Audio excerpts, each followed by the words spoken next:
Uh,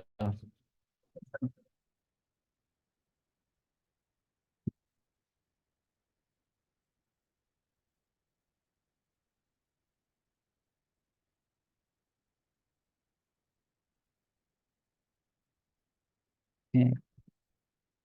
Let's see. Mhm.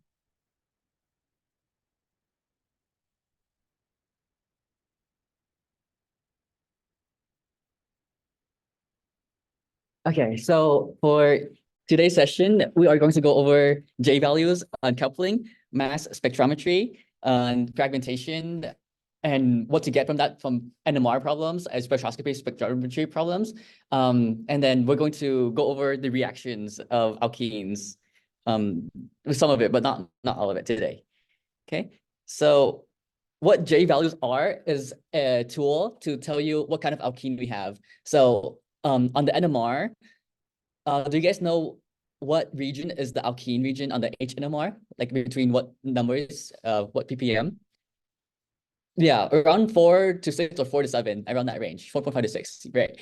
And that tells us the alkene, we have alkene hydrogens, but it doesn't tell us if we have cis alkene, trans alkene, geminal alkene, or like what kind of alkene we have. And that's where the J values tell us that information. So we know, do you guys know what kind of alkene this is right here, where the two hydrogens are on the same carbon? Yeah, geminal. Let's oh,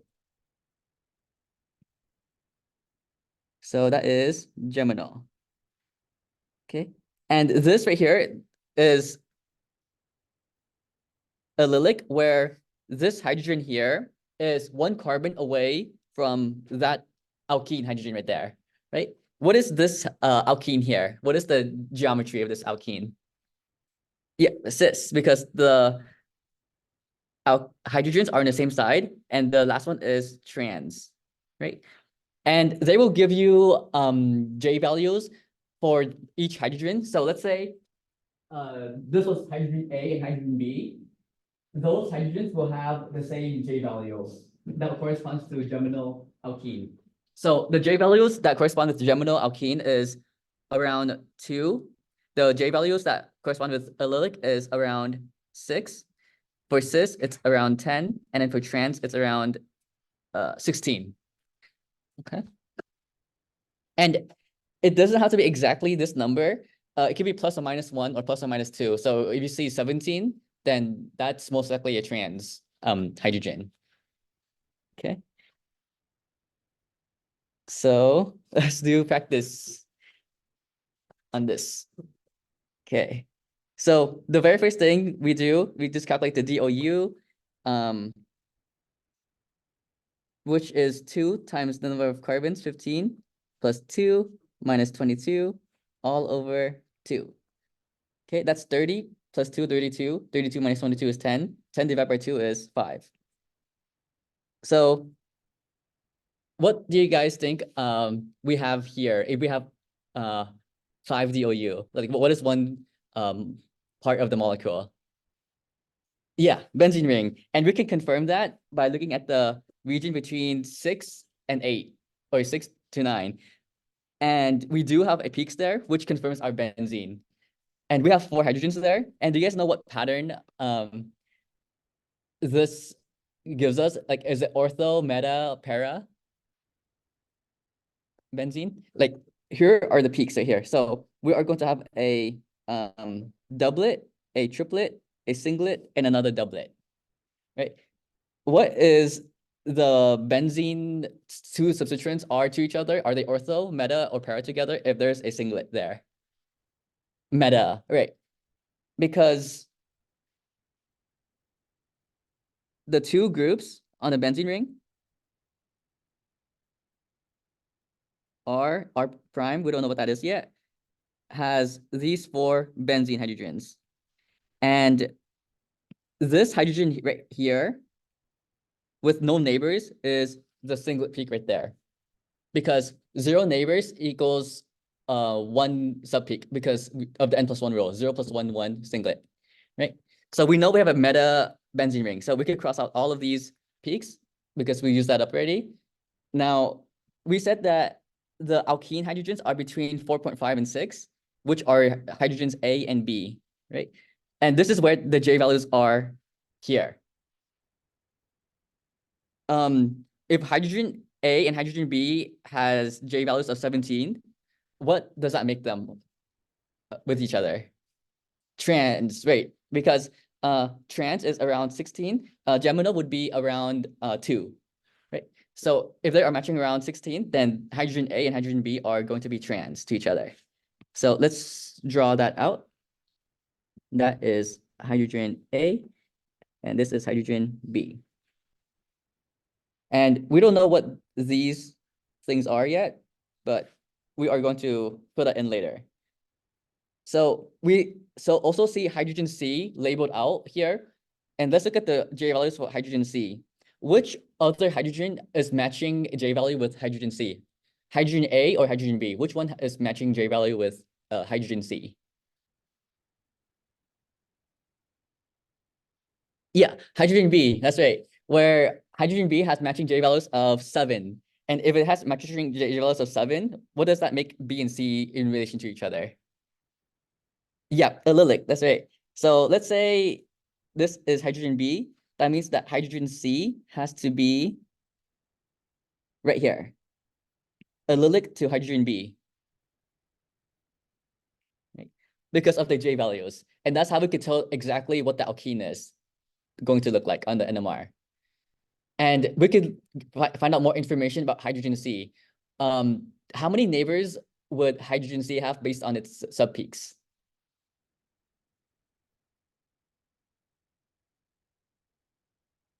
Right. So how many subpeaks does hydrogen C have on the HNMR right now? Oh, let's zoom that in.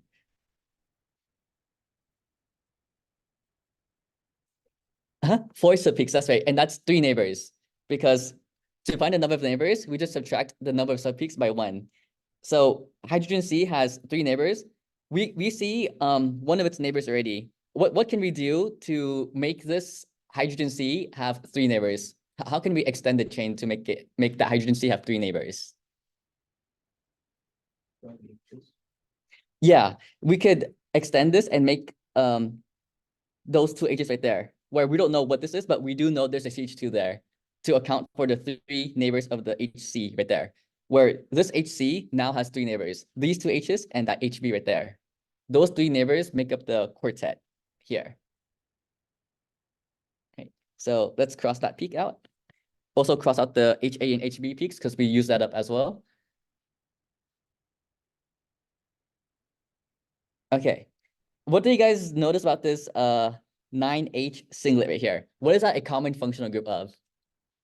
Tert-butyl, yes, because it has 9 hydrogens that are identical to each other with 0 neighbors, where those 9 hydrogens are here, 1, 2, 3, 4, 5, 6, 7, 8, 9, with 0 neighbors. Okay, cross that peak out.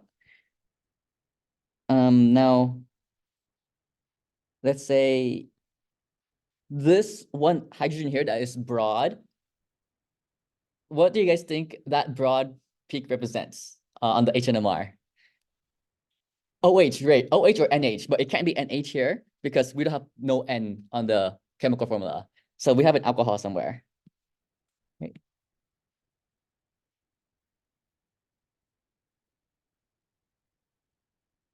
H. Okay. Cross that peak out as well. Now there's one more peak that we have not accounted for, which is this 2H with how many neighbors if it has 5 subpeaks? Yeah, 4 neighbors. So first, before we do that though, let's just piece the pieces together, the puzzle pieces together and see what we get. We know it's a meta where I'm just gonna put the tert-butyl on one position and the other position meta to that, I'm gonna start plugging in this alkene piece that we got. We know it's trans, so we have to make this alkene trans. If we make it cis, that would not be correct because we know that this is a trans alkene because of the J values here. Okay. So that's that. And we know there's a CH2 there. And we don't know what's attached to this yet. Right? where this whole peak right here is this whole puzzle piece right here. Okay. Let's count how many carbons we have used up so far. We used up 1, 2, 3, 4, 5, 6, 7, 8, 9, 10, 11, 12, 13, 14 carbons. But we have 15 carbons. So we're missing one more carbon.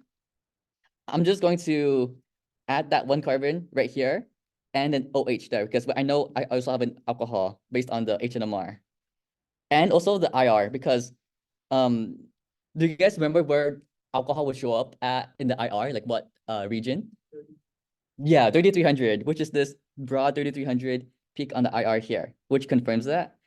And do you guys know what this peak represents? The 3100 peak? Yeah, sp2 alkene carbon hydrogen, right? And then the 3000 like regular. What about 1600? Yeah, alkene, C double bond C, that's right. And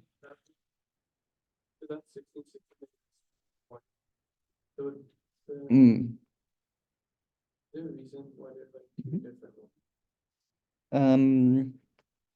I think that no, I don't think so. I think it's like if it's around 1600, it's just gonna be an alkene here.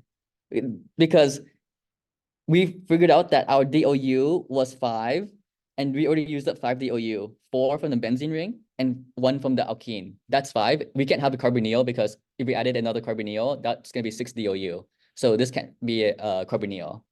Right? Is the reason they give two like 16, 16, 16, 20? Because we have one alkene on the benzene and one outside. Yeah, there's like a lot of alkenes in this molecule, which is why like you see like 2 peaks there. Yeah, yeah. Uh-huh.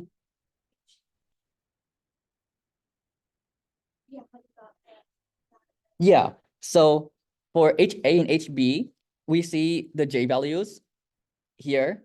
HA and HB both have matching J values of 17. Think of the J values as a matching game. You look at which hydrogens are matching, and if they have matching J values, they have a relationship with each other. And to figure that out, it's this table right here. Since they have around 17, which is around 16, HA and HB are trans to each other. So when I drew this out, imagine an invisible line through that double bond right here. HA and HB has to be on the opposite side of each other. They have to be trans to each other because of the J values that they have. And we also see that HB and HC are allylic to each other, which means that they have a J value of around 6. And let's double check that. HB and HC, they have a J value of 7, which is allylic. So these are like puzzle pieces to figure out the exact specific alkene structure. Okay. And now let's make sure that we have accounted for all of the carbons that we did. That's 15. Now hydrogens. We have 1, 2, 3, 4, 5, 6, 7, 8, 9, 10, 11, 12, 13, 14, 15, 16, 17, 18, 19, 20, 21, 22 hydrogens, which checks out in the chemical formula. And we also have 1 oxygen, which is also good. And we also have an alcohol. And we know that this is meta to each other because of this pattern between 6 to 9 on the HNMR. Because of this singlet peak here, which represents this singlet, like hydrogen with no neighbors right there. Okay. Okay. And so this should be the structure right here. Yeah. If it was ortho or para. Yeah. So if it was ortho or para,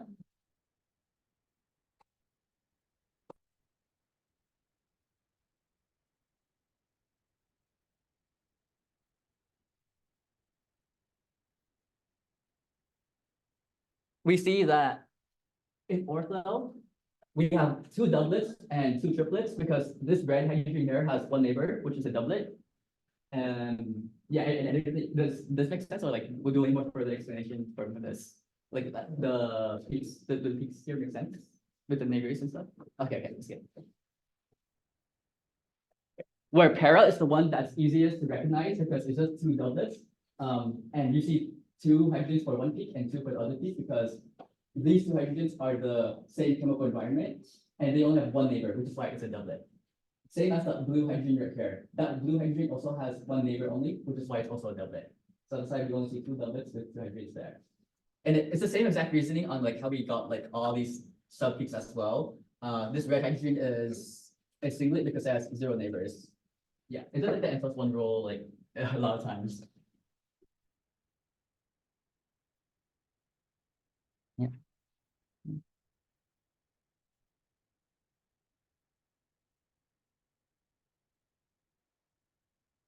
Any other questions on this? Okay. Let's see.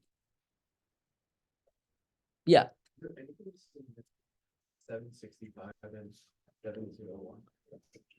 Oh, this is in the fingerprint region. You could say that if there's a sharp peak around there, there's a single bond between carbon and oxygen. Which is this bond right here, carbon and oxygen. Yeah. Yeah, 3100 around there is the sp2 alkene bond. But the actual alkene bond between the two carbons, C double bond C, is around 1600 or 1650.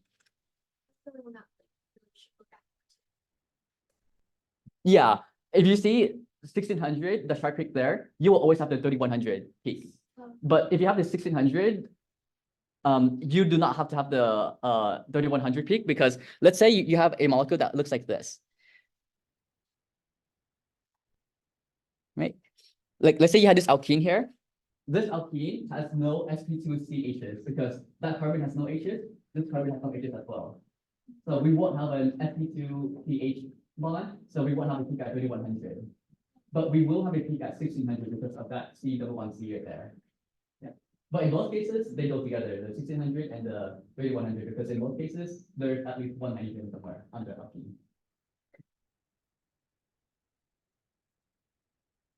But if you have a carboxylic acid or an aldehyde, you will always have the carbonyl peak at 1700. Yeah.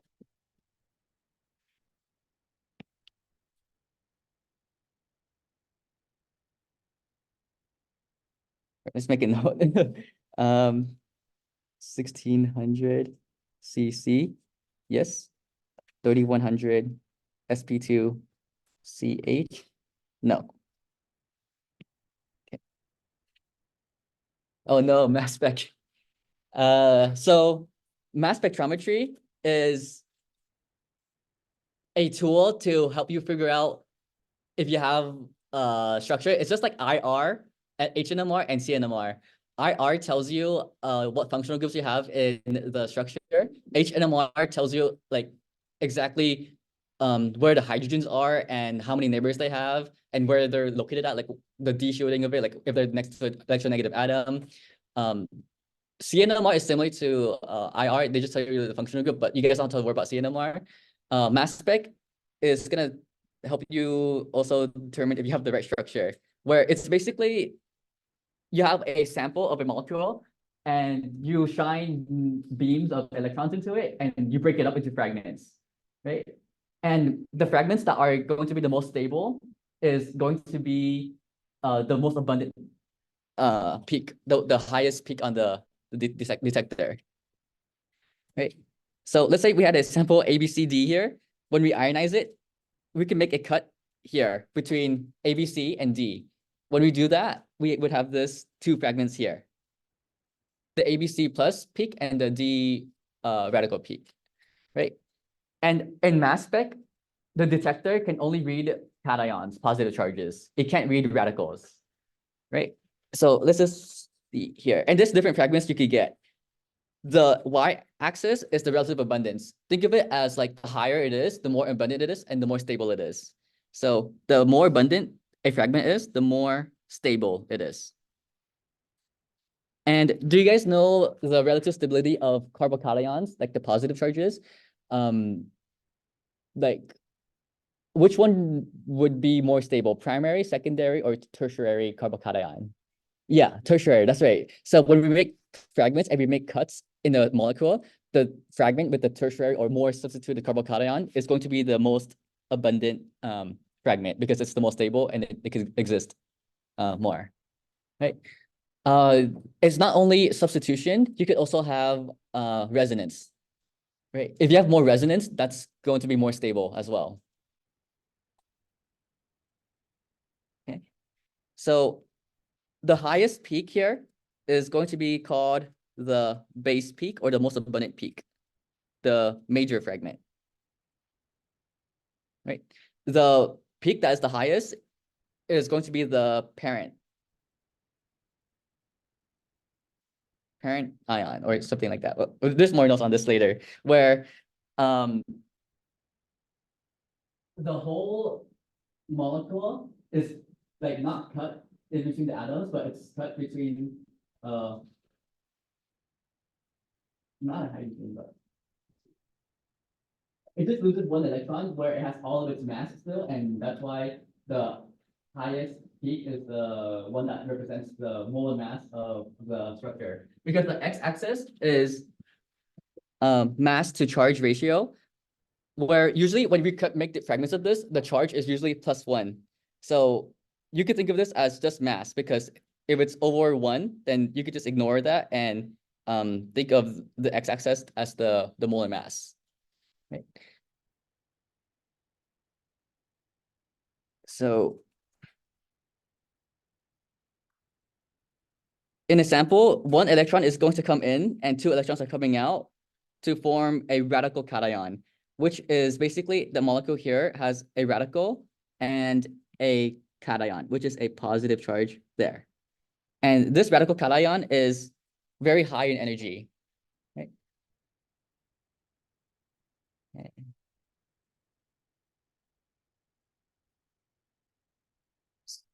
So these electrons here are just going to go through a slit here and ionize the molecule and cut it into fragments. And all those different fragments will have different masses, and those different masses will show up differently on the x-axis of the mass spec. And here's like an equation for it. I think since he introduced it, I think he might like to ask questions on this, like some numbers with this, but let's see. Where the charge here is usually +1, so you don't have to worry about that much. The magnetic field and the voltage is usually variable and controllable because the experimenters can change like how much voltage to put in and how strong the magnetic field is. The mass is the thing that the experimenters are analyzing. Like they want to figure out like the masses of the major fragments, right? Where the radius is what's being read from the detector, like where they are on the x-axis.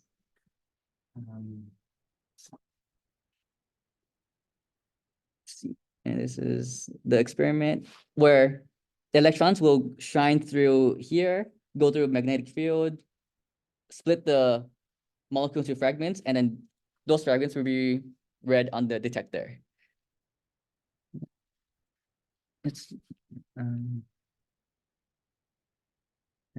So let's look at an example here. Let's say we have a pentane, a 5-carbon chain here, 1, 2, 3, 4, 5. And we put this through a mass spectrometry machine. We could make fragments here, here, here, or here, right? But let's just focus on this fragment right here.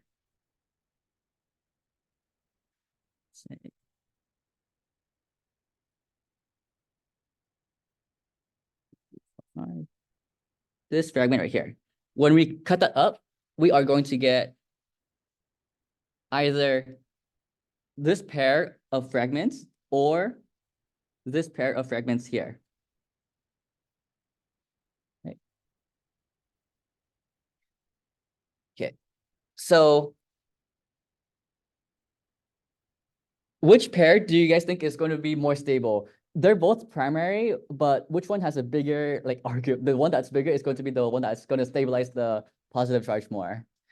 Right.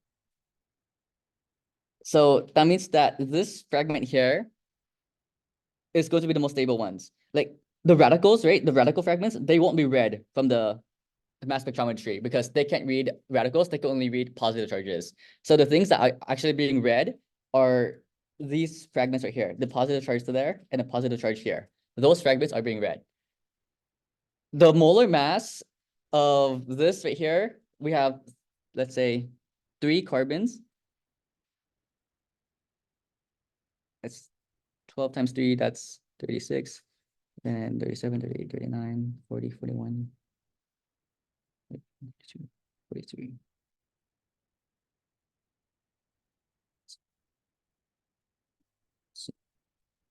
One, two, three, hydrogen, hydrogen, hydrogen, hydrogen, hydrogen.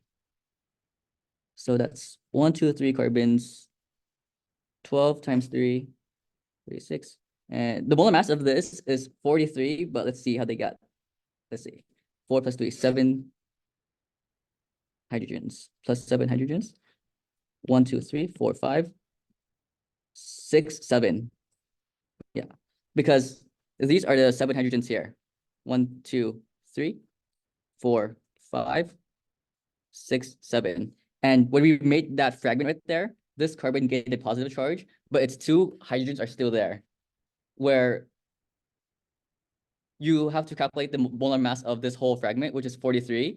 And that is this 43 peak right here. It's the highest peak, which is going to be called the base peak. And this could be a question, like he might ask you, what is the base peak? And it's going to be the one with the highest abundance, or the major fragment, the most stable fragment. Right? The one that is highest in the x-axis is this 72 here, because the molar mass of this whole pentane is 72. Like the molar mass of that is 72, which is why that is the parent or molecular ion peak. Okay. And the molar mass of this here is 29, but this is the minor one. And why do you guys think that is the minor fragment? Yeah, well, they're both primary. So the next thing we look out for is like how big the R groups are. The bigger R group will be stabilizing the positive charge more. Since that has a smaller R group, it's less stabilizing, right? And if it's less stabilizing, it's minor and low in abundance, where this is a minor peak, right? And all the other like random small things are other fragments or the loss of hydrogens, like the hydrogens got lost somewhere in the ionization process. And the 1% peak right there is an isotope fragment, which is the 13C 1% isotope fragment. Okay.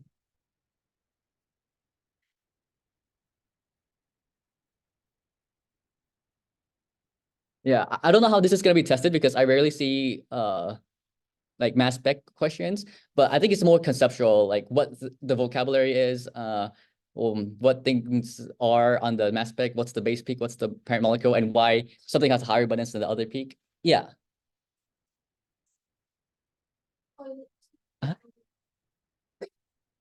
Yeah, that parent peak is going to be this thing right here, where the thing that gets cut is, let's say, wait, let me see, molar mass of pentane, make sure, molar mass of pentane. Yeah, it's around 72, 72.15. Where no carbons and no hydrogens were lost, but we have a positive charge because electrons were ripped off. If electrons are ripped off, then they have no like mass, like the mass is very insignificant, which is why we maintain all of the carbons and all of the hydrogens mass. And if we maintain all of that and that has a positive charge, the mass spectrometry can read that as a peak. And if it reads that as a peak, it will show up as the highest peak because no atom was lost, like no carbon was lost, no hydrogen was lost. So the actual parent chain is the one with the highest molar mass. But it doesn't have to be the highest abundance because the highest abundance is the fragment that's actually the most stable. This is not a very stable yeah, carbocation. Right. Okay. Let's see. Some vocabulary. Base peak is the one that's the most stable. Molecular ion, which I think you could also call the parent peak. the daughter ions are like the other fragments, the other random fragments that you see that are not as abundant as the base peak. Isotope peaks are like this 1% abundant isotope peak of 13C. This EI, electron impacting, is just the name of the technique that this uses. And resolution is showing you like there's different types of mass spectrometry. The higher resolution the mass spectrometry can read, the more specific you can tell what is the structure, because both of these things here have 98, but they are different because they have different atoms. One has an oxygen, the other one does not have an oxygen. So to tell which one is which, the high resolution mass spectrometry can give us the exact molecular formula, like the exact decimal points. Right? Yeah. Let's see. Yeah, just like this right here. Higher resolution spectrum can give us the exact molecular formula. And let's see. So this is talking about the isotope peak, where I think he'll just like ask you like what that little small peak is, and you just label that as the isotope peak because it has a 1% abundance, right? Because that's the all the questions I've seen about it. Like I don't know like how this is tested, right? But that 1% small peak right there is called the isotope peak. Common patterns. So on the parent peaks, right? If you have a 3:1 ratio, then you have a chlorine present. But in the parent peak, if you see a 1:1 ratio, then you have a bromine present. And this could be tested. This is a common question that I see on the exams that are tested on the mass spec. Right.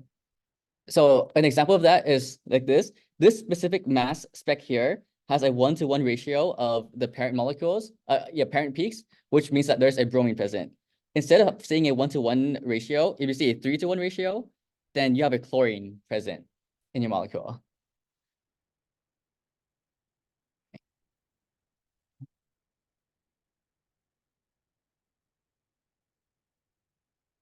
Yes. So now this is talking about the fragmentation and which fragments are going to be the most stable. We talked about hyperconjugation already. The more substituted the carbocation is, the more stable it is, and the more abundant it's going to be.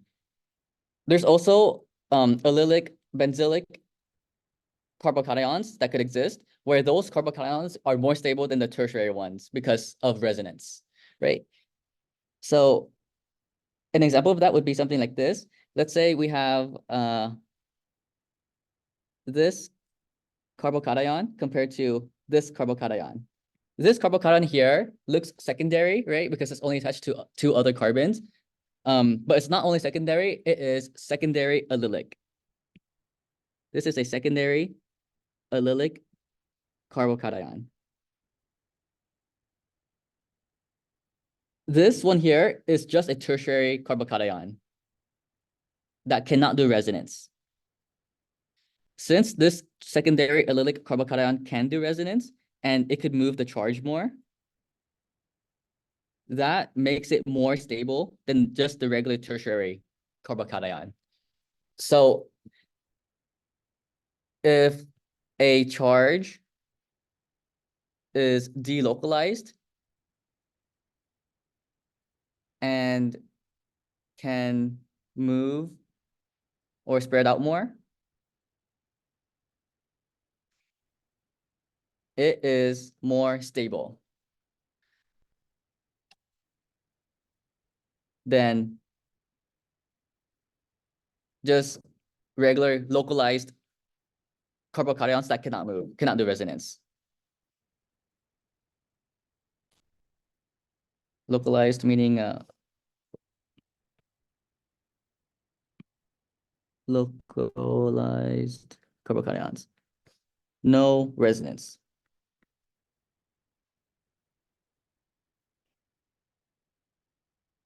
Okay.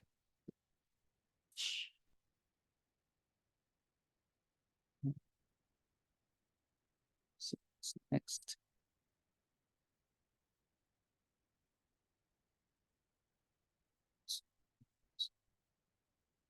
Okay. So this is looking at the different possible fragments that we can make, the different cuts we see here. Let me make it more clear. That's one possibility of fragments. This is another possibility. And that's another possibility right there. Okay.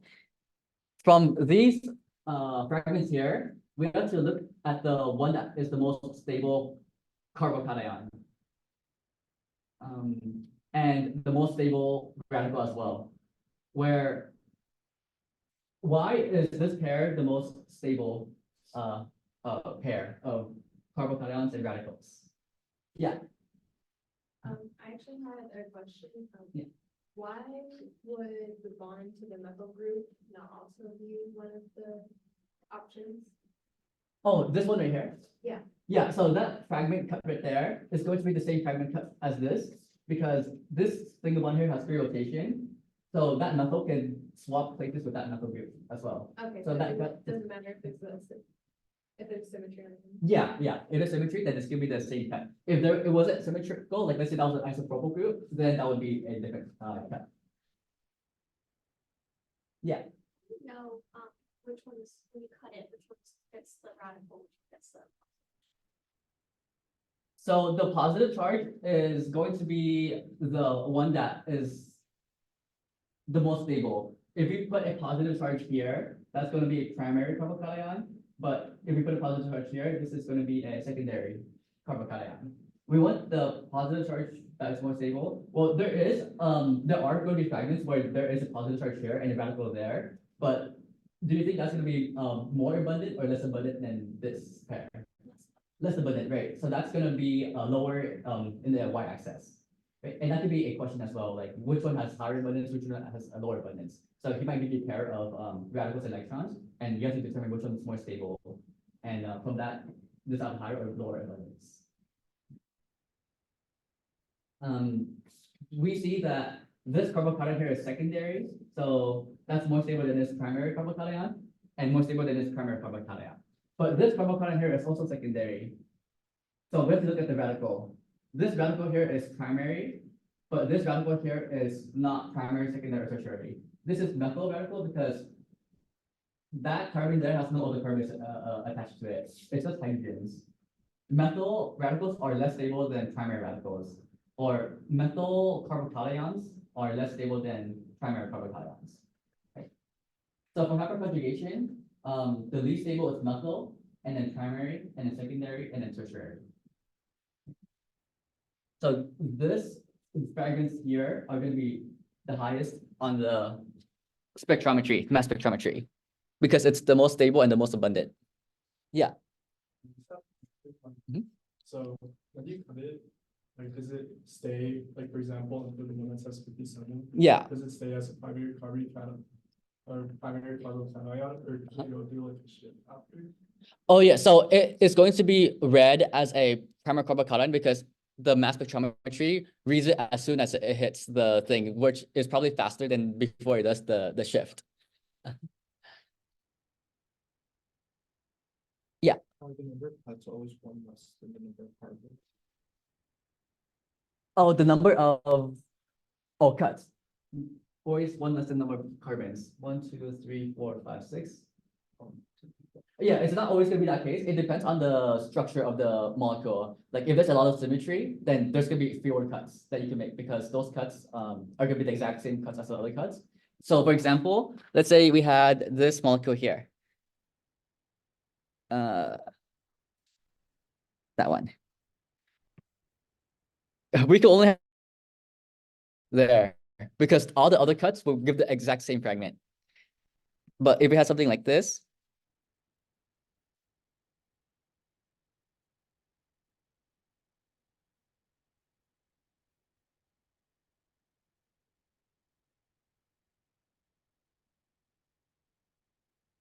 right, then there are going to be a lot more cuts that you can make. Right? There's going to be this cut, that cut, this cut, this cut. Yeah, a lot more cuts that you can make. It just depends on if there's a lot of symmetry in the molecule or not. Right.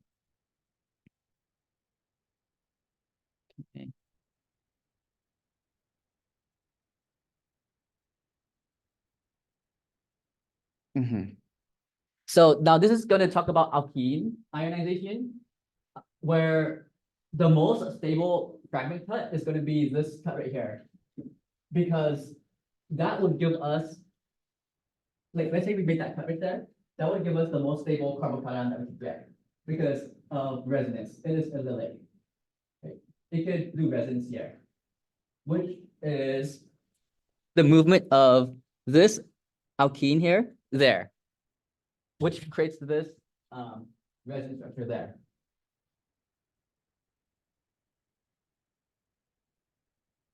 So the electrons that are loosely held on the molecule is going to be the ones that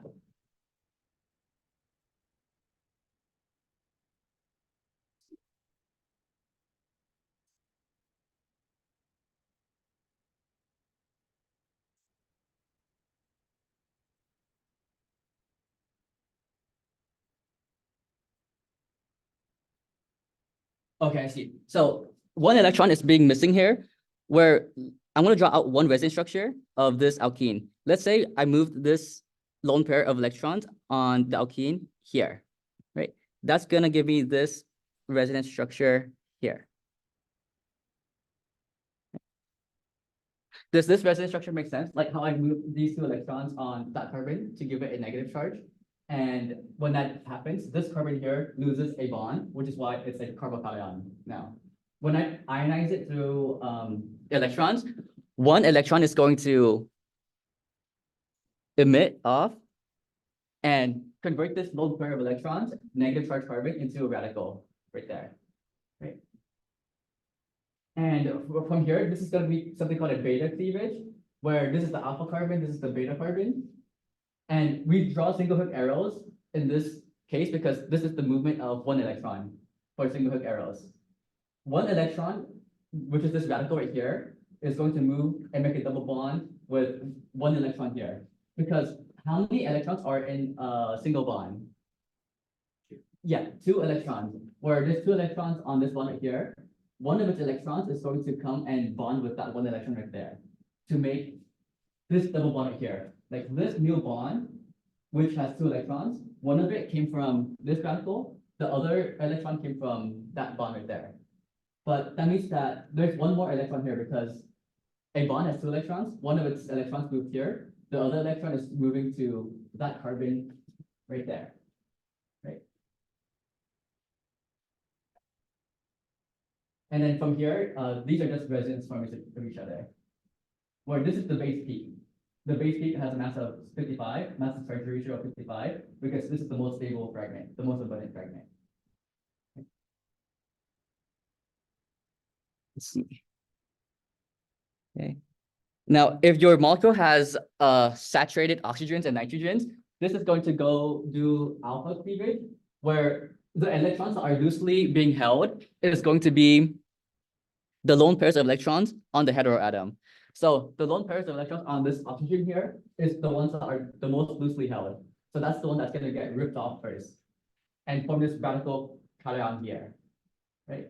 And from there, this one electron here is going to make a double bond with one of the electrons on this bond right here. The other electron is just going to make a radical with the R group that was attached to right there.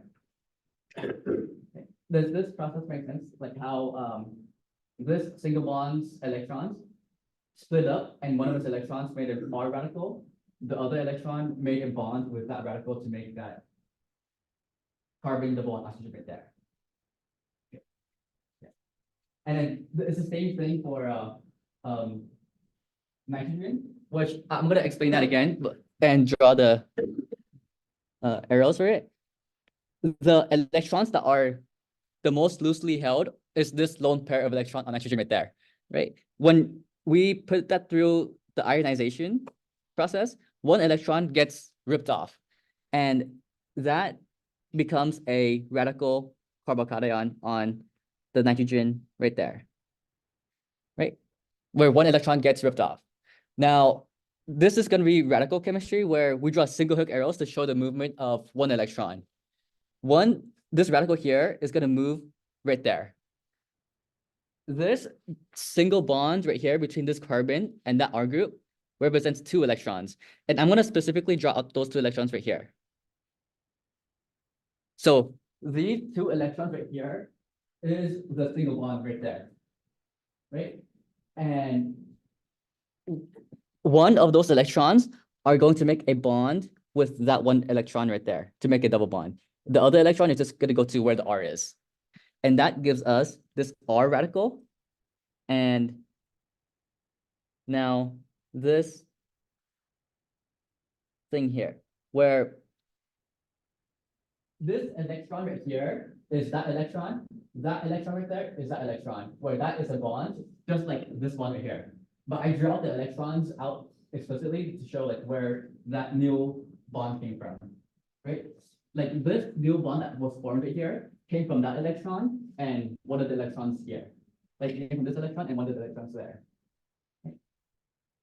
And this is supposed to be a double bond between carbon and nitrogen, but I just drew out the electrons to make it more clear, which actually looks like that, right? These are the exact same things because that bond is 2 electrons, where these 2 electrons came from these 2 electrons right there. They joined up together. Yeah. Do you think we need to know this mechanism for the exam? For alpha cleavage, I think he let's see. Because isn't this like this under the same thing as mass? Mass spec, yeah. I think the most important thing here is to know the end result. Like you get a carbon double bonded to your oxygen or nitrogen, and you get rid of one R group. Yeah. What about beta cleavage? Was that what we did? Yeah, beta cleavage is going to be this one where we form the allylic carbocation. Yeah. Alpha cleavage is when we make the carbon double bonded to oxygen or nitrogen. Yeah. And these both both cleavages, alpha and beta cleavages, rip off the electrons that are the most loosely held. The most loosely held electron in the beta cleavage are the electrons of the alkene. The electrons that are the most loosely held in the alpha cleavage are the lone pairs of electrons on oxygen or nitrogen. And that could be a conceptual question, like which ones are the most loosely held? Yeah. Can you say that again? Yeah, the most loosely held electrons for beta cleavage for alkenes and alkynes are the electrons from the alkene or alkyne. So in the pi bonds? Yeah, the pi bonds. The pi bond electrons are the ones that are most loosely held because they're further away from the nucleus. For saturated oxygen and nitrogen containing compound molecules, the most loosely held electrons are the lone pairs of electrons on oxygen or nitrogen.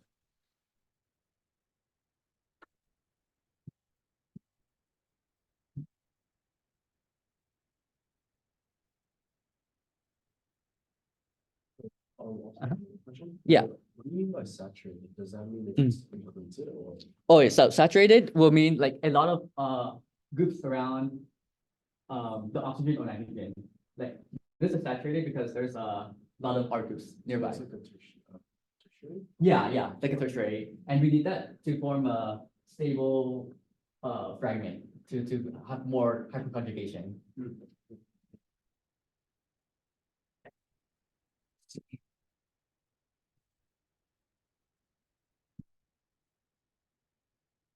Yeah. Now, this one goes over like the exact same thing. Alpha fragmentation. The beta fragmentation is where the allylic carbocations are favored. And he didn't go over alcohols, carbonyls, or other things, so you guys don't have to worry about that. Let's do practice problems on this now. Okay. So for this question here, they're asking which one is the molecular ion peak and which one is the base peak.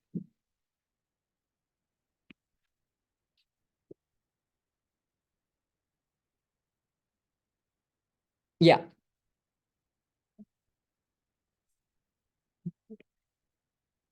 Oh, this one right here? Yeah, the highest one in terms of the x-axis, not the y-axis. Yes, in terms of relative abundance, this is the base peak. And this is the molecular ion peak.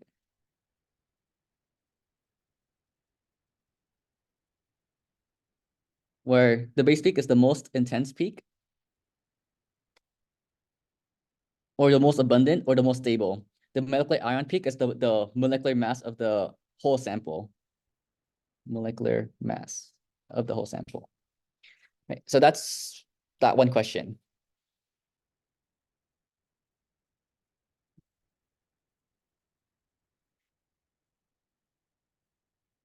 Oh, shoot.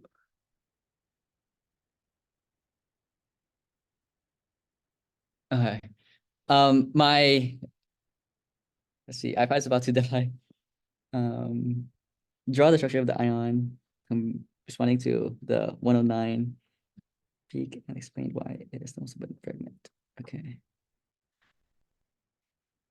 Okay, so they're asking us to show what is this fragment here. So this is our structure, molecular structure here. Which fragment, which cut do you think is going to give us the most stable fragment? Which cut is going to give us the most stable carbocation? Yeah, would it be this one or this one? This one right here? Yeah, so if we make that cut right there, right? We would have either this peak or this peak or that or this right there. So these carbocations here are not benzylic, right? So it would have to be this cut right here, right? And that would give us the most stable carbocation, which is going to be these fragments here, where that gives us a benzylic carbocation, right? Does that make sense? Like how this fragment here is because it gives us the most stable carbocation there, the benzylic one. Yeah.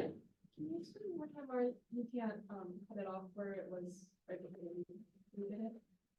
Like where it was. Oh, like right here? Yeah. Yeah. So that is still a fragment that you could make, but it's not going to be the most abundant one. It's not going to be the base peak because you could either get this carbocation and this radical, or you could have this radical and that carbocation right here. This carbocation here cannot do resonance in the benzene ring because the thing that's doing resonance with that carbon is this double bond right here. That double bond is already taking up the p orbital of that carbon. This positive charge here is stuck there. It can't move anywhere else. Yeah, but this positive charge right here can move around because it can do resonance with the benzene ring. Yeah. So if you were to make stability, Mhm.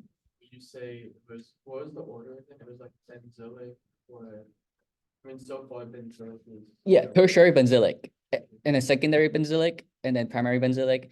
And then well, there's like depends on what the other groups are as well. I was like referencing like this is like a little bit uh-huh. you know, like Yeah.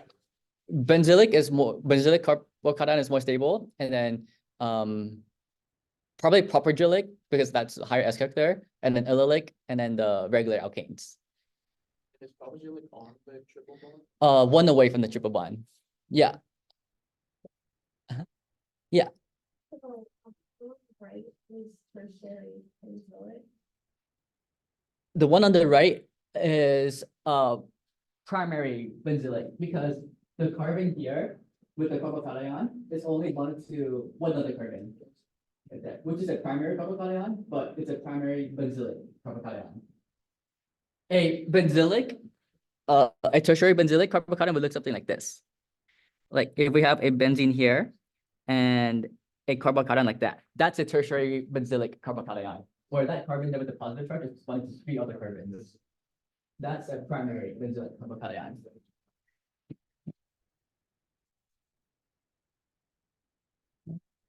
Yeah, So then what? that is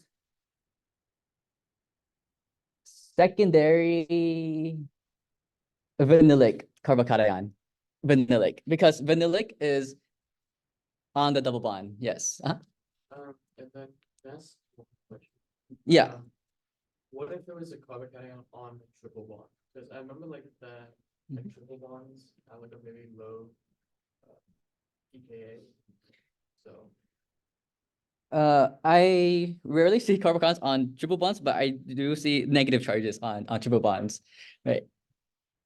Because that proton there can get deprotonated, which is the alkyne chapter. So you're right, we don't have to worry about that here. Yeah. Okay. So the answer for this right here is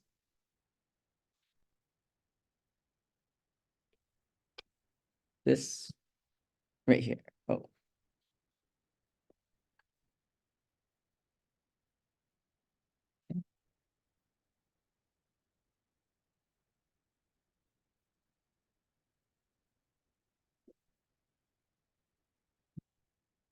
Ionization and fragmentation. Wait, I don't, yeah, this is optional to write that. But we ionize and fragment this to make the most stable fragments here. Right? Where the thing that's the base peak is this fragment right here, the most stable carbocation, which is this base peak right here.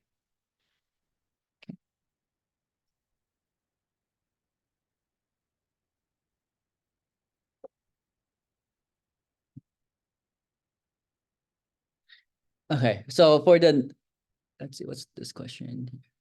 Oh yeah, for this one, which one do you guys think is the most stable cut to make? Most stable fragment?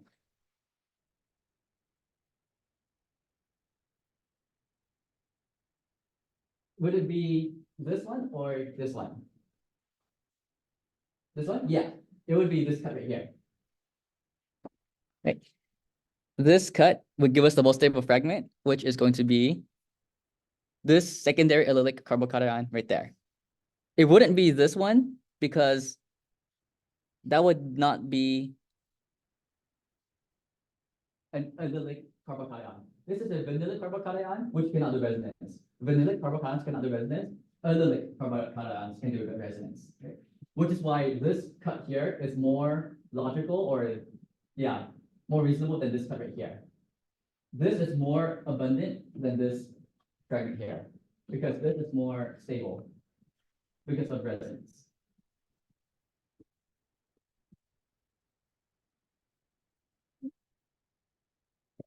Okay, so for the next question here, it is asking, does this molecule contain a bromine or a chlorine? Yeah, bromine. And why is that? 1-to-1 ratio. 1-to-1 ratio. Straight. If it was 3-to-1, then you would have a chlorine present. Yeah. I'm supposed to always look at the very end. Yeah, always look at the very end parent molecule chains. Okay, so he didn't go over carbonyl ionization, so don't worry about this problem.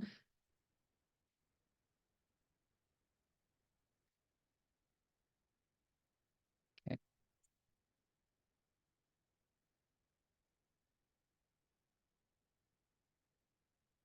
Okay, so these ones here, they give us 3 mass spectrometry graphs, and they give us 3 different possible molecules, which is 2,2,3,3 tetramethylbutane. So this is one possible molecule. The other one is 2, 3, 4, 5. 1, 2, 3. Say this is that. And then the other one is going to be 2, 3, 4 trimethyl. 2, 3, 4. Let's say this right here. So these are the three different molecules they give us and three different mass spectrometry graphs they give us. And then they tell us to match which mass spectrometry graph correlates with which molecule. So how do you guys think we could do this? How do you guys think we could determine? Yeah. Maybe we can find like the most stable, like the most common fragmentation pattern, Yeah. get them over. Right. Like get the most stable fragment, the most abundant one, which is the base peak, and then get the molar mass of that, and then make sure it matches up with the molar mass of the base peak to figure that out. Right. You guys try that for a little bit, and I'm gonna charge my iPad for like let's say 5 minutes.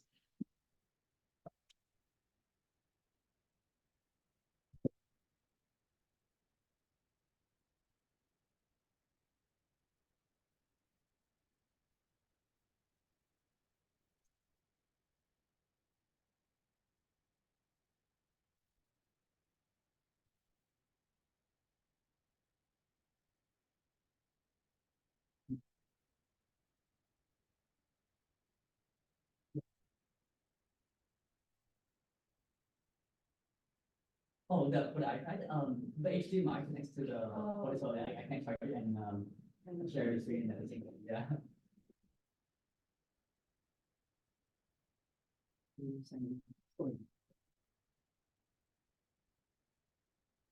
And after this problem, we're gonna go over preparation of Alkenes and then the reactions of Alkenes.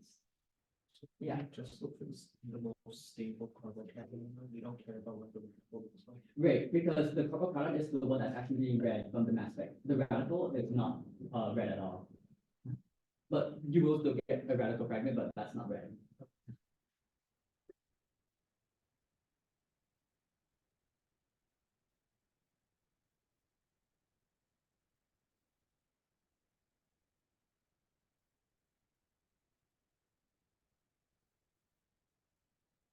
Oh, that's okay.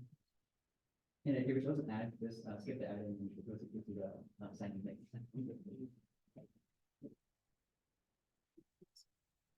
Yeah, yeah, I'll be taking this. Yeah. I'll, I need the email, I can just send it to you, yeah. Yeah.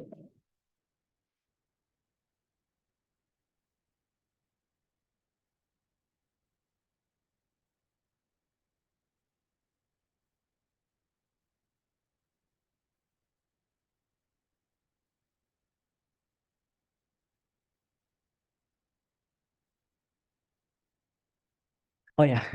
Good.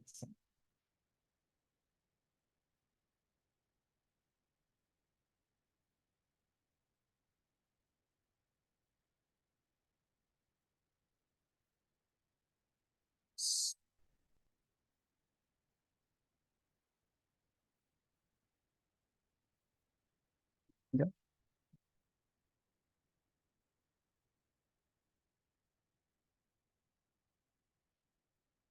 Thank you so much. Yeah.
see.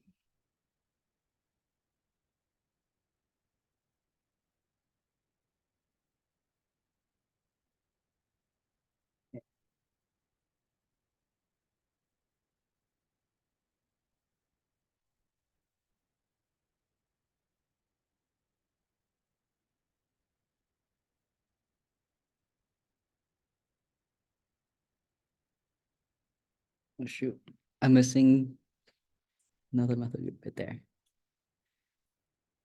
But I think that should still give you the same answer. Or no, not the same answer, but the same cut, same fragment. Yeah. Okay, let's look at this first molecule here. Where is going to be the most logical fragment, the most abundant stable fragment? Yep, in the middle. So where we make that cut right there, we are going to worry about only the carbocation because that's the fragment that's being read, not the radical. Right. So now this is the fragment right here. What is the molar mass of this this thing right here? 57? Yes, 57. Because we have C 1, 2, 3, 4, C4, 1, 2, 3, 4, 5, 6, 7, 8, 9, H 10, I think. 8, 3, 6, 9, 10, 4 carbons. If you add all those molar masses up together, it should be around 57. Yeah. Because carbon is 12, so 4 times 12 is 48 around, yeah. And then 1, 2, 3, 4, 5, 6, 7, 8, 9, 10. Yeah, 58, 58, 57. Now we have to look for the base peak that has a charge to mass ratio of 57, 58. And which one would that be? Yeah, the third one. The third one here, which this base peak here has around 57, 58, which corresponds with that molecule here, right? Now, for the second one, which one is the most logical fragment?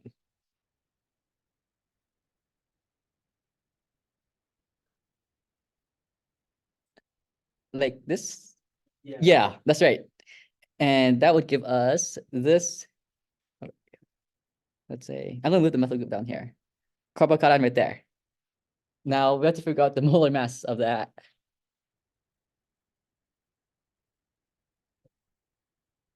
Yeah, 85. Right.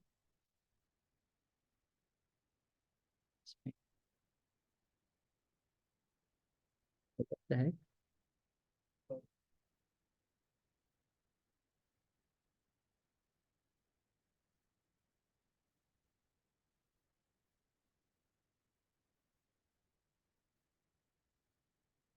I'm confused.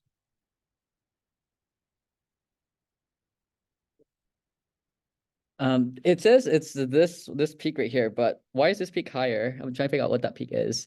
Like the fragment we just made is correct. This is the most stable fragment, and which is this 85-ish peak right here. But I'm trying to figure out what this peak is.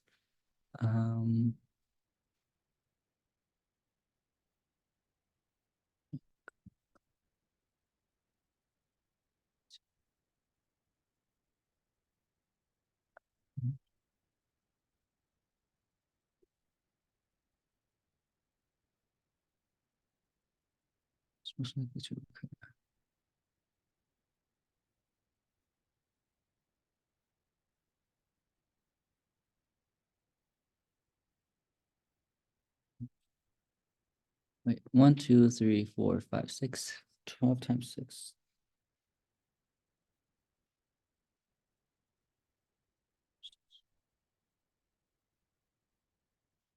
One, two, three, 4, 5, 6, 7.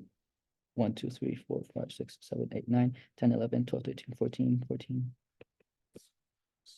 80. Yeah.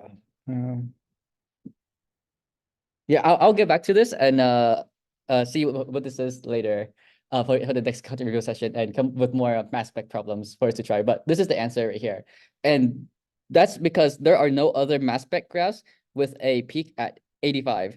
This is the only mass spec graph with a peak at 85. It can't be this one or it can't be this one. But I'll figure out what this is and tell you guys that for the next session. Right. And that means the last one, which is this one, is going to be this right here. But what's the most logical fragment for this last molecule here? Just for practice.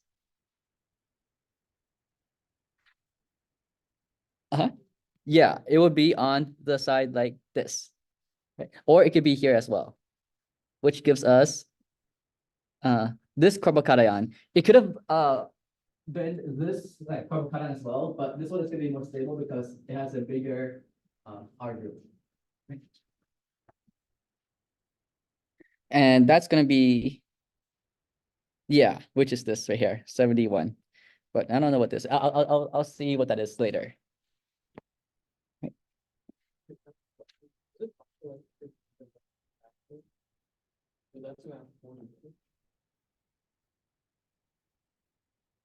Oh, let's see.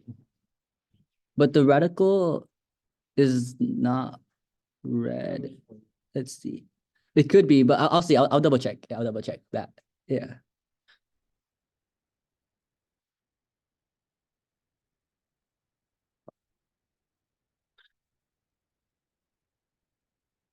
Oh, maybe it is like, you know how when we make that cut, right?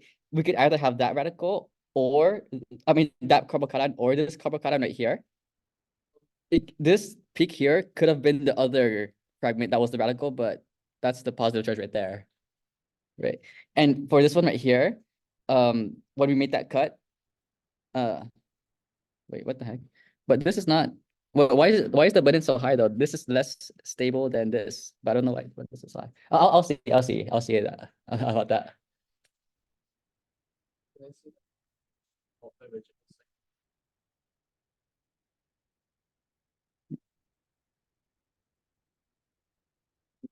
This one? Yeah.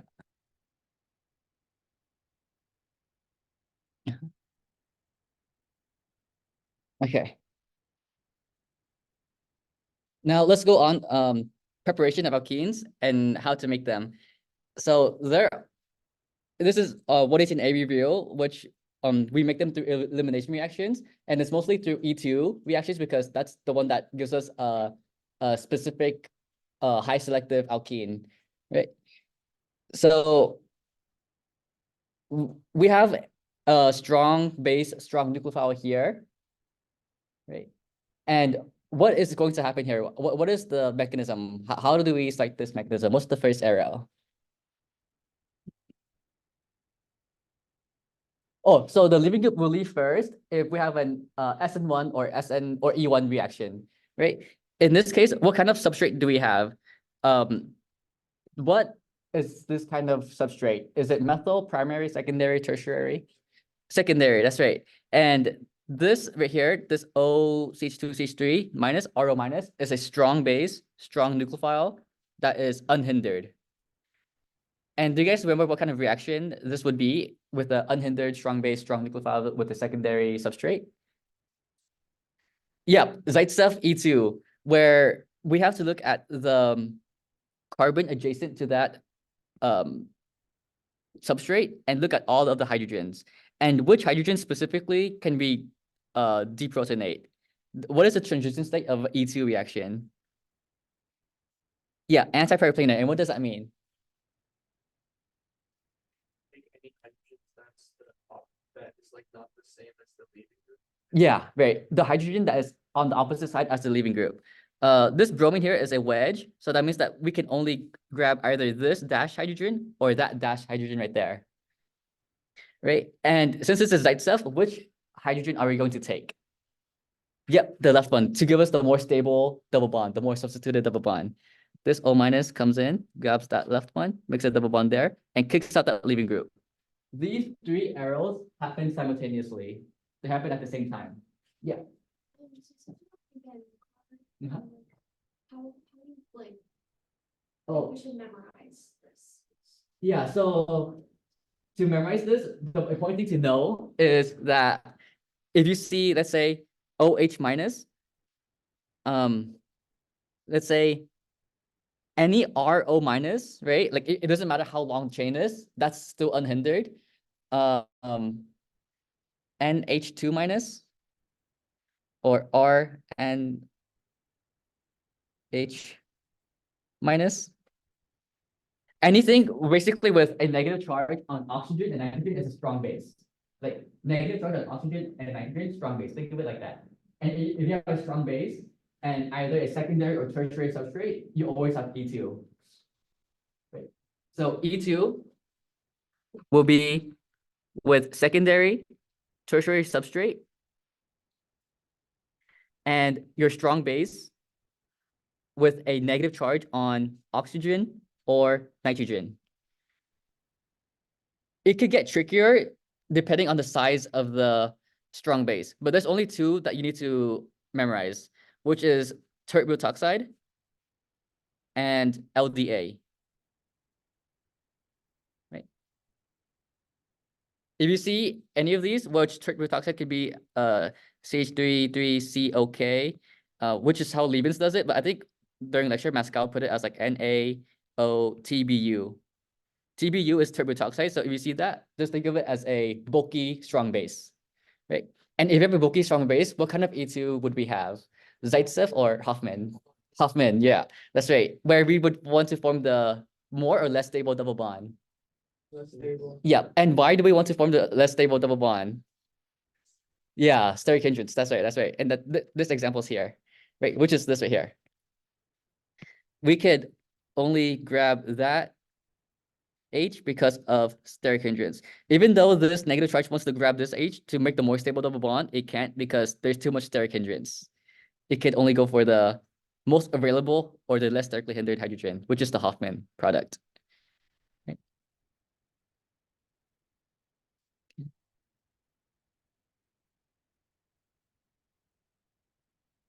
Okay, and this is the Zaitsev product. This is the Hoffman product.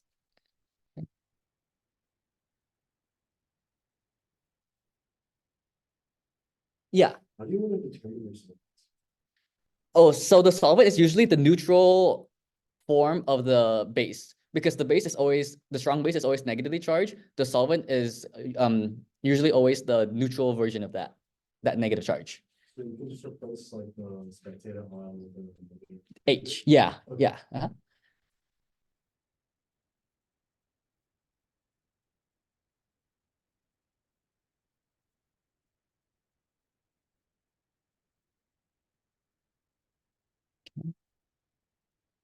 Now this is a little tricky one. NaOH is a unhindered base, right? But let's draw out the possible hydrogens we could get, which is that hydrogen, this hydrogen, that hydrogen, this hydrogen. So if it's a small base, we want the Zaitsev product. Can this OH minus do this? Right, and why not? Yeah, it's not anti-periplanar, that's right. But what do we have to do to get the correct product? Yeah. Yeah, rotation. Yeah. So we have to rotate this single bond, which we are going to rotate these three groups: hydrogen, methyl, and ethyl. We want the hydrogen to be on the opposite side of the leaving group. So we're going to rotate that hydrogen to become a dash because we want that to be on the opposite side. This dash methyl is going to become planar. This planar ethyl is going to become wedge. After we rotate that, we are going to have that H and then wedged ethyl, and everything else stays the same. OTS. And then now the OH minus can come in, grab that anti-periplanar hydrogen, make a double bond there, and then kick out that leaving group. Right. And that gives us our correct alkane right there. A shortcut way for you to do it, right, is to do it incorrectly, but you know it's going to be wrong. So let's say we do it incorrectly. OH minus. which it grabs the hydrogen that's not anti-periplanar to the leaving group, you're going to get this incorrect answer here. Right? Once you have the incorrect answer, swap these two groups to get the correct answer. Right? Swap the ethyl and methyl group to get the correct answer. That's the shortcut way. But this is actually what's going on. Yeah. Yeah. We want to rotate this single bond to rotate these three groups, the ethyl, methyl, and hydrogen group, because we want the hydrogen that is alpha to the leaving group anti-periplanar or opposite sides of each other. Since this leaving group is a wedge, we also want the hydrogen to, we want the hydrogen to be dashed, which is the opposite side of the wedge. This OH minus here can't grab that hydrogen right away because it's not anti-periplanar yet. We rotate this to make that hydrogen anti-periplanar. Yeah. Don't we do that with like not like unhindered? Like, does it matter if it's like unhindered? Or like It could happen for hindered as well. Okay. Yeah. Yeah. So for the shortcut one, just like without doing the rotation, just grab the hydrogen, make the double bond, kick that out, and you get the incorrect product. This is not the right answer. Once you get the wrong answer, swap the two groups on that carbon, like that methyl group swaps to here, the ethyl group swaps down there. This is the correct answer. They'll both be plain. Yeah, they'll both be planar. Yeah. This is the fastest way to do it instead of rotating the three groups here.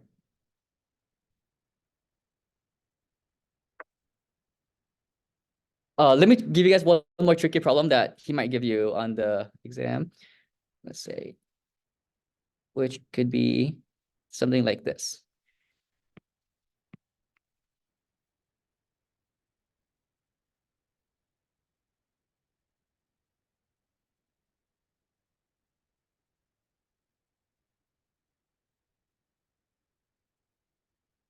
Yeah. What would be the product for this one?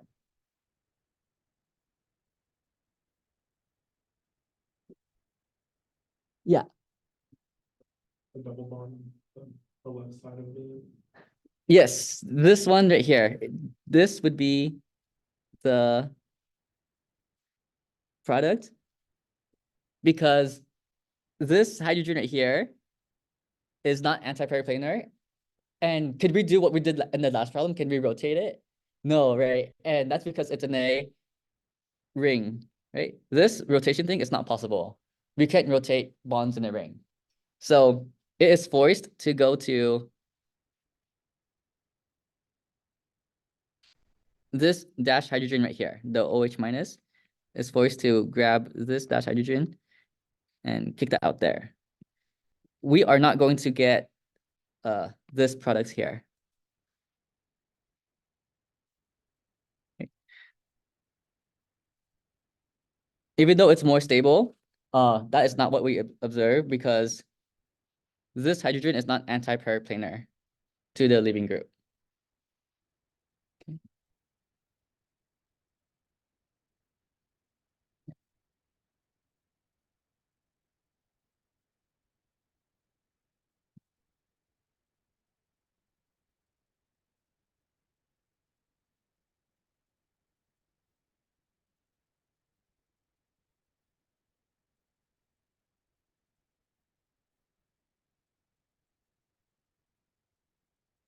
Okay.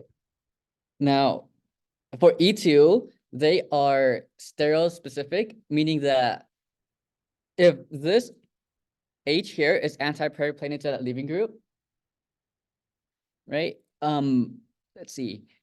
If you see the other two groups right here, like let's say this carbon and that carbon here, we know the ethyl groups are on the same side because they're both dashes. And the methyl groups are on the same side because they're both wedges. If we have a base that comes in to grab that hydrogen, make a double bond there and kick that out, we know that there's a double bond here. And if the ethyl groups are on the same side, we have to make them on the same side of the double bond as well. If the methyl groups were on the same side, we have to make them on the same side as well. Where another way to think about that is that if you look at this carbon here, this methyl group is on the opposite side of the ethyl group on this carbon right here. Like this methyl group is wedge, this ethyl group is dashed. They're on opposite sides, they are also on opposite sides right here. Right. Or the easier way to think about it is like, since these two methyl groups are the same side, those two methyl groups are also on the same side, like that. What would the double bond of this one look like here, based on this stereochemistry?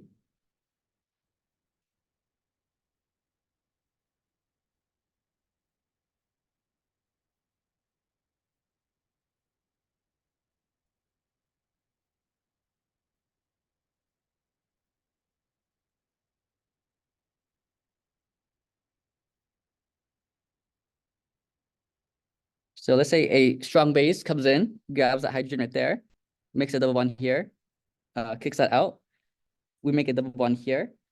For this carbon here, where do you want to put the methyl and ethyl group? Right now, it doesn't matter on which side, but let's just say the ethyl group goes up, the methyl group goes down. Okay, if that's the case, on the other carbon, where would the methyl group have to go?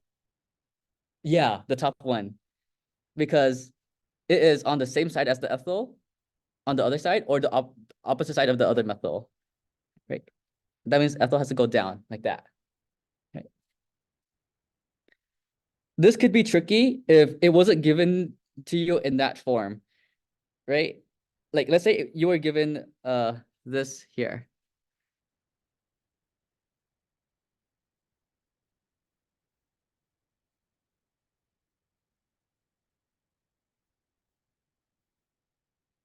Oh, wait, let's see. Actually, yeah, never mind. That's gonna be something else. Yeah. Yeah. Yeah. Another way to make double bonds, which is the not preferred way, is E1. And do you guys know why E1 is not preferred over E2? Yeah. Yeah, rearrangement, that's right. And rearrangement can give you the undesired double bond, and it's also competing with what other reaction? SN1, right? Where SN1 is always the major one over E1 unless you add heat. So you're gonna get a mixture product, which is bad. So let's say for E1, what's the very first step of the mechanism for E1? Carbon formation. Kick that leaving group out first. Form a carbon there. Okay. Once that happens, what do we always have to look out for when we form a carbocation? Rearrangement, right? In this case, we could do a hydride shift, because right now it's a secondary carbocation, but we could make that into a tertiary carbocation by doing a hydride shift.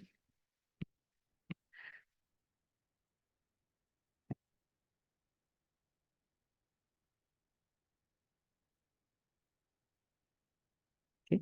Once we form that carbocation, we have 3 different alpha hydrogens to choose from. Which alpha hydrogen do we want to pick to form the most stable double bond? Yeah, the bottom one. That would give us the most substituted double bond. That's the product for E1.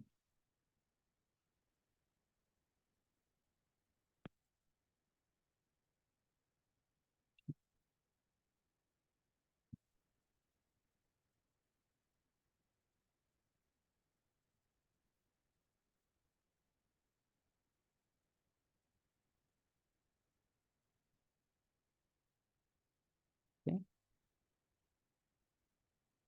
And for alcohol dehydration, this is reacting an alcohol with a strong acid and heat. The temperature that the reaction happens in also affects the reaction, because if you're in low temperature, you're gonna have SN2 reaction, but you're gonna form a symmetrical ether. But for 118b, this chapter, you'll most likely get it under heat, because we're worried about alkenes in this chapter. So you don't have to worry about the low temperature column here, right? And let's look at this example problem here. What is going to be the very first step of this mechanism if we have an alcohol, strong acid, and high heat, high temperature? Protonation rate to convert this bad leaving group into a good leaving group. Acid-base reaction. We have a strong acid, so we have to look for our strongest base, which is that alcohol, and convert that OH into an oxonium ion. Okay. And now this is going to go through E1-like reaction, where the very next step is, carbocation formation by having the leaving group leave first. And then from here, we always look out for a rearrangement step, which we could do a hydride shift to convert that secondary carbocation into the tertiary carbocation. Okay. And now, which alpha hydrogen is going to be deprotonated to make the alkene?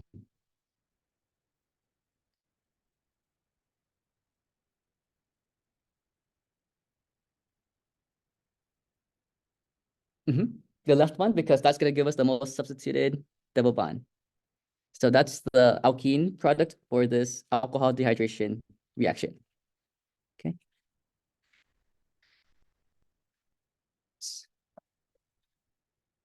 Okay, practice with these 4 problems, which is on the canvas, and I'm going to charge my iPad again.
In the exam, you usually draw the major products, which did you have like a trans or E alkene, you prefer that over the cis or Z alkene, because of stereotypes. So if there's but that's only for E1. So if it goes to the alcohol dehydration reaction, you can choose if it's E or Z because you have free rotation in the carbonyl intermediate. But if it's an E2 reaction, right, then you're forced to go into only one product because you know in E2 everything has one step and brings the anti-paraplanar turgid state. We're locked into one answer for E2. But for E1, you can have a mixture of products. This trans and GCC. Trans and E alkenes are the stable ones.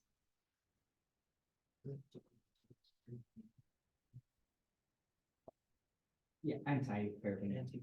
Right, anti. Yeah. Does it matter if it's SN2 or E2 or E1? It's always E2. E2 requires anti-paraplanar. SN1 V1 does not require anti-paraplanar. The hydrogen can be on the same side of the leaving group. Or there's no leaving group for SN1 and V1 because the leaving group leaves first. Anyway, yeah. So there's no leaving group at SN1 V1.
Yeah. Okay. Easy this, you know.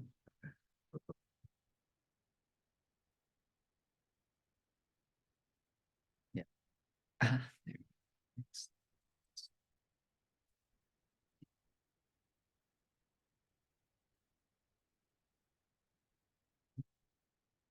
Yeah. And then you can get the outline to this notes for today as well here. Right there. And you can import it to your note taking app too. Yeah.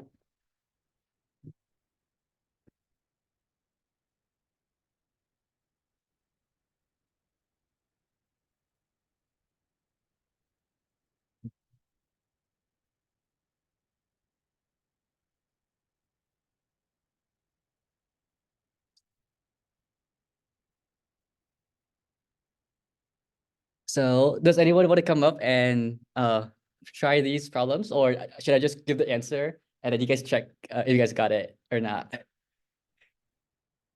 Yeah, you want to come up or? Okay.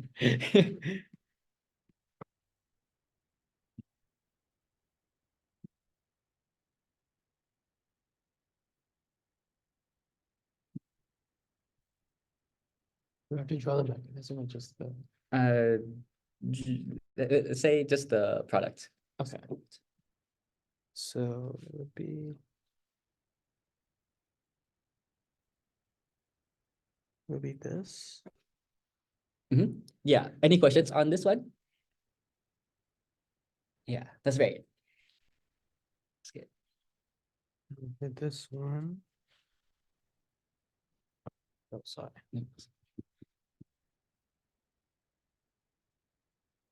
Oh wait, I only have to do the major, right? Yeah, just the major one. Okay. It could be cis as well, but that's going to be minor.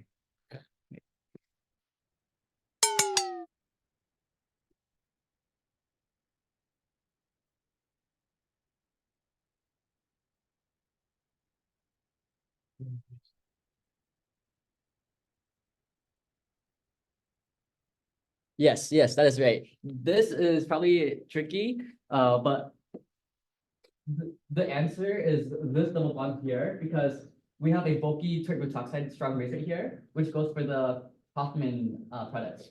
And here's the alpha hydrogens right here, where we have to choose the most available hydrogen with the least steric hindrance, which is that hydrogen right there. And it makes a double bond right there, and it picks out that bromine right there.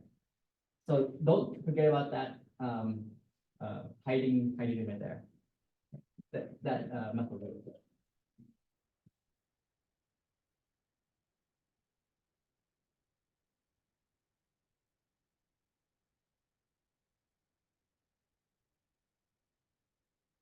Oh, oops.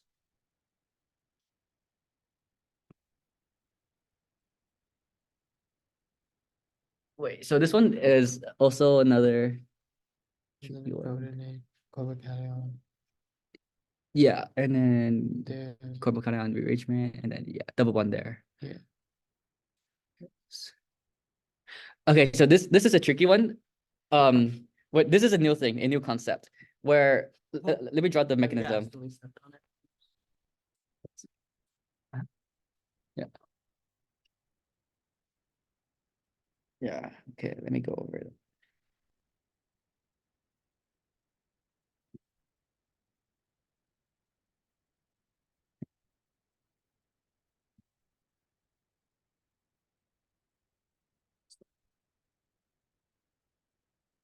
Okay, so this one is a new concept. Let's do the mechanism. The first step is to protonate the alcohol with the strong acid, H2SO4, and convert that into the oxonium ion, OH2 plus, good leaving group. Right, and then once we have this good leaving group, think of it as an E1-like reaction. It's just going to leave by itself first to form the carbocation, right? And then once we have a carbocation, we usually look out for hydride or methyl shields right afterwards. But since this carbocation is right next to a cyclopentane, right? This is gonna do some kind of weird cyclic rearrangement where you know how 6-membered rings are more stable than 5-membered rings? We can make a six-membered ring by saying, let's say, this is gonna be 1, 2, 3, 4, 5, 6. Okay. Let's star number 1 and dot atom 6. Okay. And then look at the bond between 1 and 5. We're gonna migrate that bond to make a bond to between 1 and 6. Right? And then when that happens, we are going to make a six-membered ring. And let's say that this is a six-membered ring right here. 1, 2, 3, 4, 5, 6. Where we see that 6 has a methyl group, 4 has that wedge methyl group. And which carbon here lost a bond?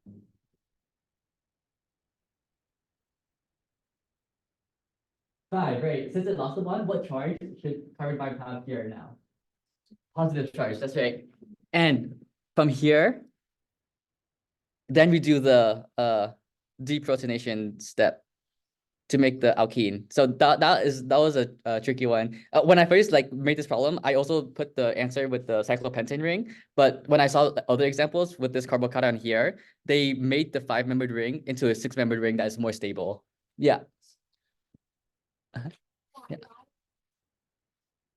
Yeah. We are making it to a 6-membered ring to reduce the ring strain and make a more stable ring structure. This is favored because 6-membered rings are the most stable rings that we have. This is the first time we're seeing this type of reaction where this is called a cyclic rearrangement step, where we're converting a less stable ring to a more stable ring through a carbocation. Yeah. You can build a process from the cyclopentane to the cyclopentane. Yeah. So what happens here is that let me circle that bond as pink as well.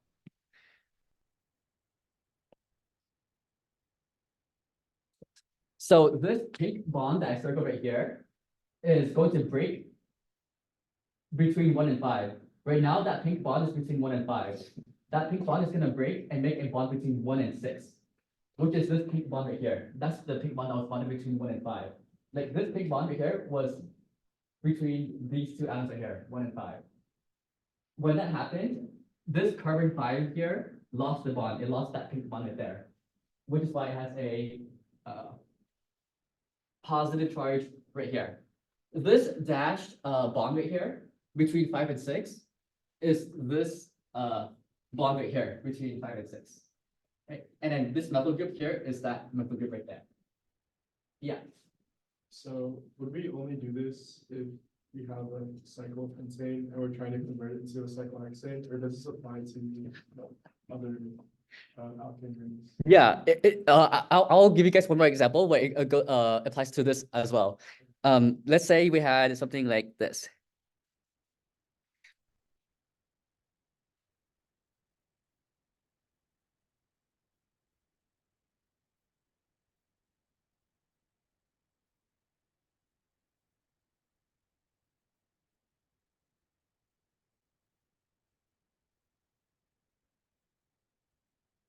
Yeah, practice this one here, which is similar mechanism to the last one. Let me try this.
2%.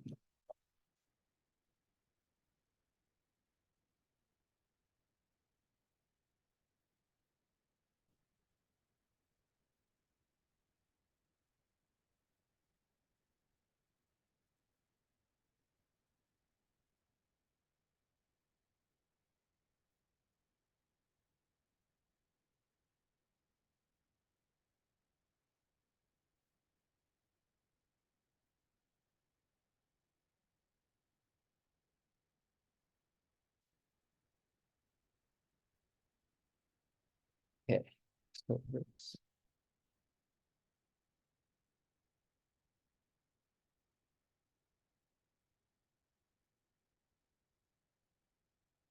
Okay, so very first step is always the same. We always protonate the alcohol oxygen to make the good leaving group oxonium ion.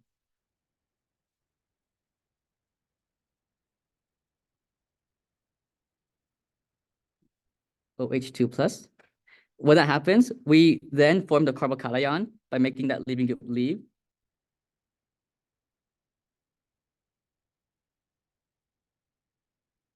Okay, now this is the new thing that's gonna happen here. So what bond is going to move and to where? Yeah. So I got the bond, like, or right next to the dashed one on the cyclone contained would migrate to the carbon cation. Yeah, like that. That's right. Where to make it easier to connect, let's number this 1, 2, 3, 4, and 5. We know that we're gonna break the bond between 1 and 4 and move that bond between 1 and 4 to make a bond between 1 and 5. Right. So let's just draw in that base, that 5-membered base. 1, 2, 3, 4, 5. Carbon 5 has an ethyl group. Carbon 2 has a tert butyl that's wedged. And carbon 4 is the one that lost the bond. Before it had 4 bonds, 1, 2, 3, and another one to an invisible hydrogen. But now it only has 3 bonds, 1, 2, and an invisible bond, which gives that 4th carbon a carbocation. And then from here, we finish the E1 mechanism to make the double bond. Right. So this is the new thing here.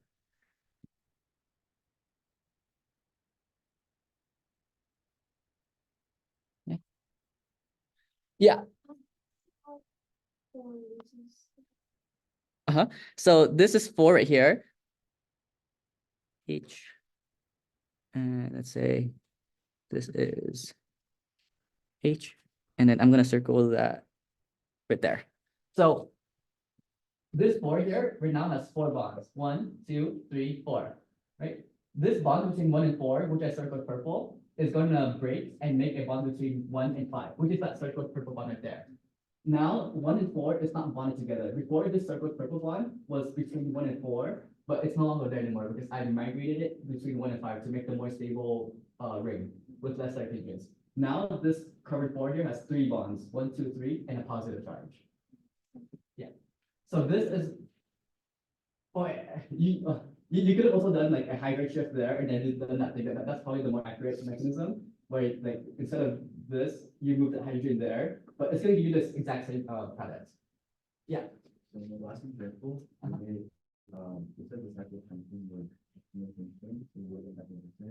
Yeah. in this example, we don't, like, for example, grab one of the bonds off the like the apple loop that's in the after we make the cycle pentane and like make a cycle pentane after that. Yeah, so that is only possible if we had a positive charge here or here for us to migrate the bond and expand the ring.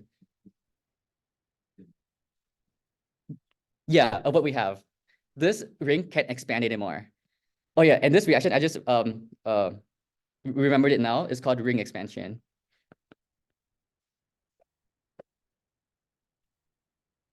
Right.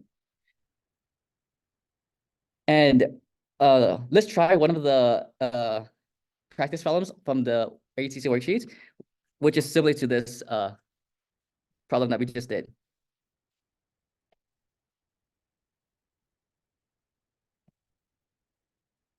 Yeah, try this one here.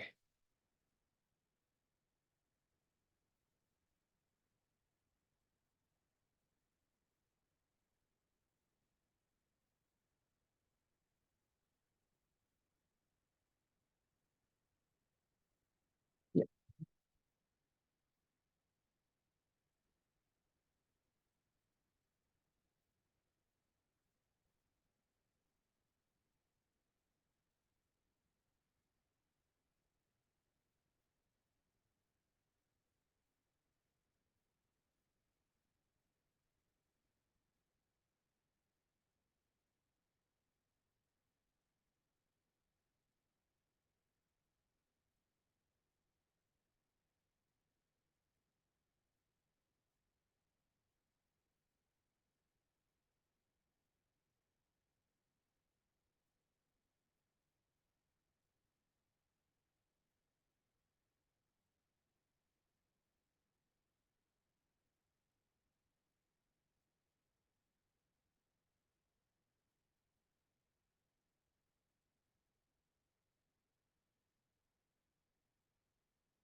So this is going to be the same exact mechanism as the last two problems we did.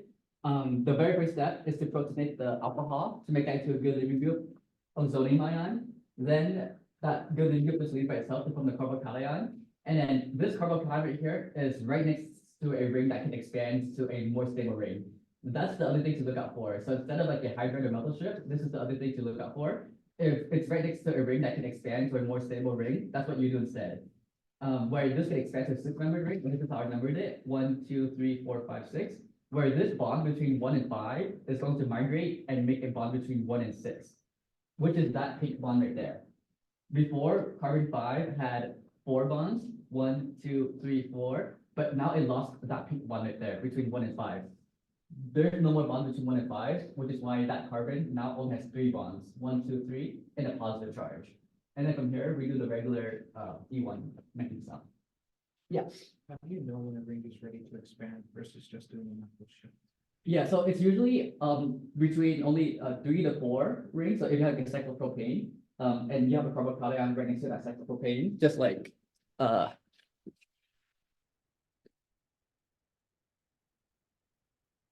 let's say something like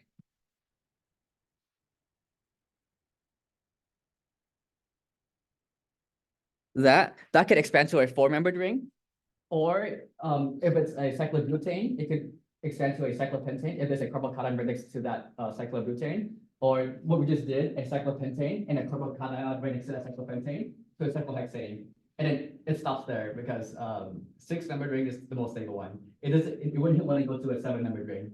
Like if there was a carbocation here, yeah, you wouldn't want to go to the 7-membered ring. It's the most stable ring here.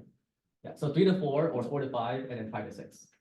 Yeah, So like every time essentially you see like a ring, you wanna make it more stable, so you like make it bigger. yeah, make it bigger, right? Unless you're already in 6-number ring, then you want to make it bigger. Yeah. And that's it for the alkene preparation, how we make them, which this is probably the new thing, like the old stuff was the E2, E1, and alcohol dehydration. This is the ring expansion new stuff. And then for next sessions, we'll start on the reactions. Yeah.